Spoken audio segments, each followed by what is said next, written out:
On the 28th of this month, Liberty Home Equity Solutions is going to be putting on a webinar where we're going to have Barry Habib on it. He's going to break down the market for us going forward, but then he's going to break down for us reverse mortgages, how he sees them and sees what the advantages of them are. So you're not going to want to miss that. The banner to register for it is on your screen here. It's over on your right. You might have to scroll down a little bit. If you're on your mobile device, just scroll way down past the comments. You'll see the Liberty Home Equity Solutions banner there. Click it to register, or there's a link around here somewhere if you're watching us on Facebook. I want to talk to you, Frank, about, and everybody out there, about crowdsourcing strategies. Okay. So in the mortgage industry, there are private groups like on social sites that a lot of you don't know about, of loan officers for different companies, and they share strategies, and it's really some type of crowdsourcing. And there's also public ones that do the same thing. We do this because it creates a sense of camaraderie, but also great ideas that you didn't think of come out of it. And I've seen this firsthand. Sure. So I want you to think about crowdsourcing. Now, and I'm talking to loan officers, not necessarily you, but the mortgage company that backs you. That's who I want listening to this. Okay. So think about this, okay? Mortgage companies and real estate companies, the loan officer at your company is truly the low man on the totem pole, right? Now, really, it kind of is. Yeah. They're the boots on the ground, though, however, where profitability for your company initially germinates. They're talking to the clients and bringing the deals in the front door, and yet they're low man on the totem pole. Right. See, mortgage companies provide loan officers with products, Right. okay, but are by and large treated like a commodity, not really a person who has an opinion that can help your company either be more or return to profitability. So think about that for a second, and we're going to get back to that idea. Now let's move on with the show as it was written.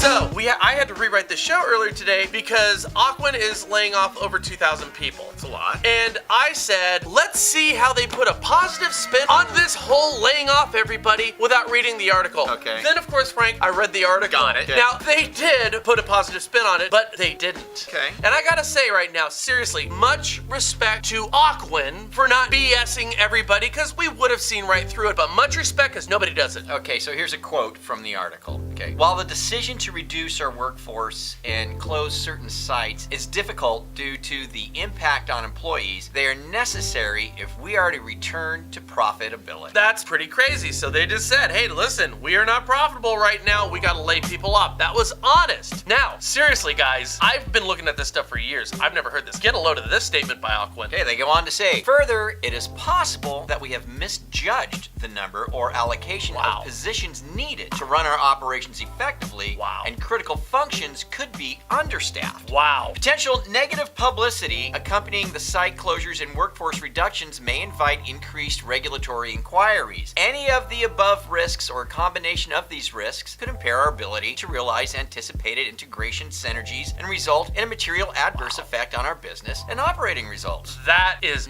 nuts. I have never heard a company be as transparent as Ocwen was right there. Isn't that crazy? It is. They said, we are making these cuts because we're not making money, and frankly, we don't even know if these cuts are going to work or if they're the right ones to make. So they also went on to say that if the government comes back in, they might just offload the remaining 3,000 plus employees and go out. Remember, Ocwen was part of PHH, who paid a mountain of money and years to litigate actions brought against them by the CFPB. Right. Now, that whole thing, guys, took its pound of flesh and left Ocwen extremely vulnerable. I mean, we're talking hundreds of millions of dollars. Even though they won the lawsuit, they lost in a manner of speaking. That's right. Costs a lot of money. These are the consequences of our previous years in enforcement, just being honest. They even said, Ocwen did, that we think this will work, but we ain't sure. Which, by the way, okay, since we're just being honest here, is what every single mortgage company in the country, profitable and not, is thinking right now. Sure. If they're saying it or not is an entirely different question. Do you guys understand that? Point is, due to market conditions out of your control, government interference out of your control, and a lack of imagination definitely in your control, even the company that you work for right now are having these conversations. Ocwen, for some reason, just decided to be honest in public. A rare and admirable quality for a mortgage company. Right. Now, since of the three variables that we just talked about, those being market, which you have no control over, oversight, no control,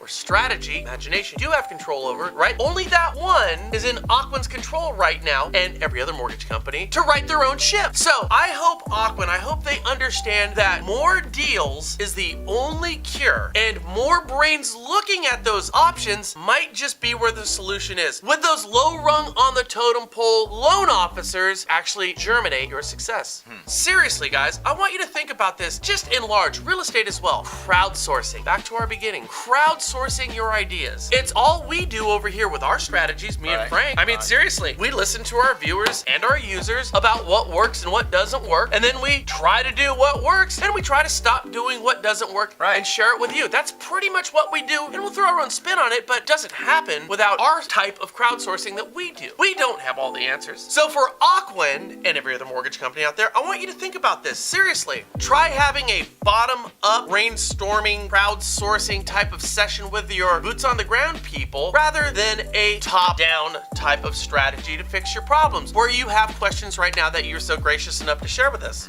And oh, by the way, Frank, every mortgage company in the country should be doing this right now. I gotta agree with you. Now, I kind of left this area a little blank because we see this all the time. You know, and it really, do you disagree with any of this? No, I think you're right on spot, because that's been our experience and it's always played out well for us. Yeah. I mean, you know, listening to our people that we work with, our customers, that type of thing, and kind of working from the ground up has really inspired us to do things. And I think it's admirable, like you said, of Ocwen to say, hey, we got an issue here, we're gonna try and fix this thing, but you're telling them, hey, maybe look at working from the ground up on solutions for the strategy side of things. Might be a good idea. Because we see this in groups of loan officers around the country, public and private, and even for us. I mean, I think the interesting thing is we'll see a strategy like what Patrick Queeley does with Listing Booster and open houses. Like, you know, it's a very specific strategy that we said, oh my God, this is great. Let's share it with other loan officers, because he had like 9,000 views in his open houses and nuts on it. To even sometimes I can't believe we didn't see that type of thing that will come across us.